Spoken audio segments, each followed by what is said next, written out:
Well, hello there, Space Monkeys. Welcome to Political Fight Club. I'm Robert Durden. Very quick episode here. I just saw on Hinkle's show that Chris Hedges was actually on Crystal Kyle and Friends. I don't watch that show anymore, so I didn't know, but that was interesting. And as it turns out, an interaction I've been waiting for months actually happened where Crystal and Kyle got to sell their political nihilism talking point to Hedges, who is vehemently for the same strategy I'm for, which is what Nader did, which is you attempt to run somebody that's popular enough through a third party or independent to pull a certain amount of tens of millions of votes away from the Democratic Party and attempt to bring them to the table so that they have to bargain with you and give you concessions in order to get your endorsement.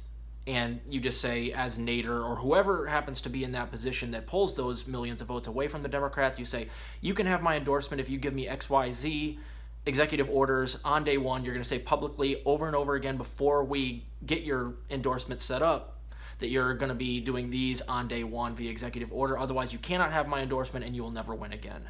I believe that's the right thing to do. And Crystal and Kyle, at about 15 minutes into the video I'll post below, about halfway through, they try to sell Hedges their political nihilism point, which is, well, they're going to demonize you anyway, and you're burning a coalition that we need to use to go within the Democratic Party. And isn't that a bad thing that you're getting demonized by the Democratic Party if you run a play like this, especially considering you're not going to win? Now, Hedges and I and Nader all know that you're not going to win. That's not the point. The point is to use the fear that you gain, the leverage that you gain from running this play, to pull the Democratic Party to do some things that you want them to do through fear.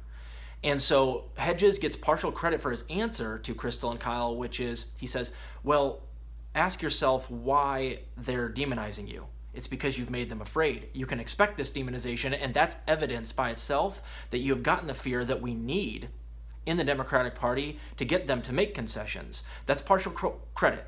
But I wish he would go further, and this is my answer beyond that.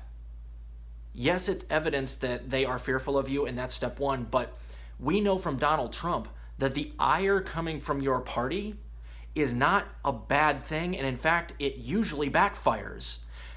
The Republican Party, once they realized Donald Trump was out of control and very popular, and he was basically swatting everyone down on the debate stage like fucking King Kong, they tried to just smear him every which way to Sunday. Everybody attacked him on the debate stage, and he just took everybody down. Everybody attacked him in the news. He just took everyone down. It was a whole bunch of free publicity, and it actually made him much more popular because he leaned into it.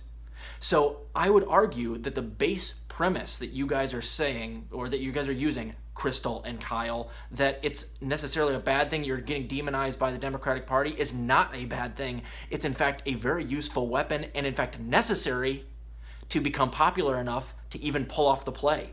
So if they are not demonizing you, it means you're not doing the right thing. I wish Nina Turner, when she had run, was as unapologetic as she was back on the stage opening for Bernie at his rallies.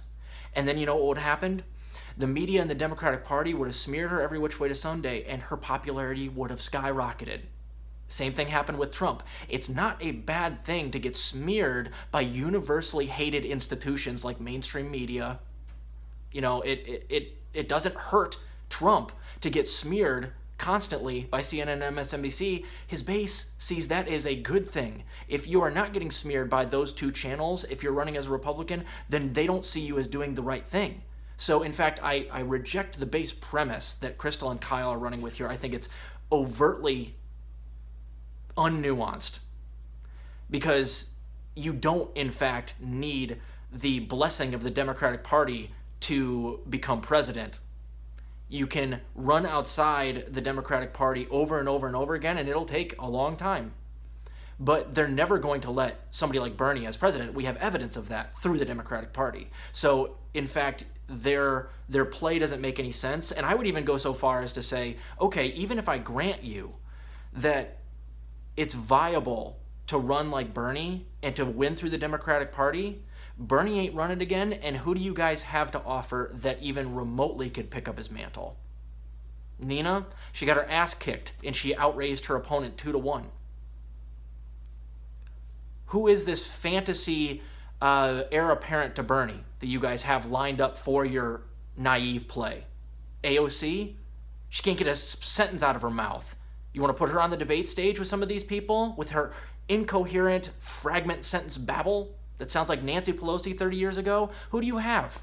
You don't have anybody. There's a handful of Justice Democrats who have some charisma, but they're not popular people. So, and I don't want any of them to run. I don't think that any of them are a good fit. I don't think any of them are strong enough to have the position of president. And I don't think that they're strong enough to make it through a campaign for president. So who is this fantastical person that you guys think is going to be the hero? So that's really a moot point, because I don't buy that anybody, even if they had that charisma, could run through the Democratic Party, because they'll just cheat the fuck out of them. And we have evidence of this happening to Bernie twice. So they're banging their heads against a wall, and I also reject the overall premise that the Democratic Party's ire is evidence that you can't run and be successful and get some things done as a third party or independent candidate. I reject that. So partial credit for Hedges.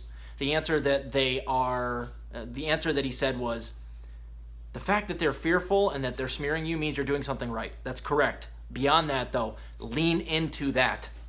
That has to happen. You must gain their ire, collect it, and send it back their way, like Trump did. And you will find yourself popular enough to become the threat to actually pull off this play that Nader wanted to do. There's no other way. So this is just more evidence that Crystal and Kyle are just shit libs. I mean, they're just, the de-evolution of those two, amongst others, over the last year has been absolutely atrocious and depressing to behold. It is literally, it's caused me like literal clinical depression covering Kyle's de-evolution over the last year. I'm not proud of that at all. I used to love that guy, and now, oh my God, he's an abomination. So anyway, keep fighting the good fight out there, guys. I hope you guys are doing okay. Talk to you later.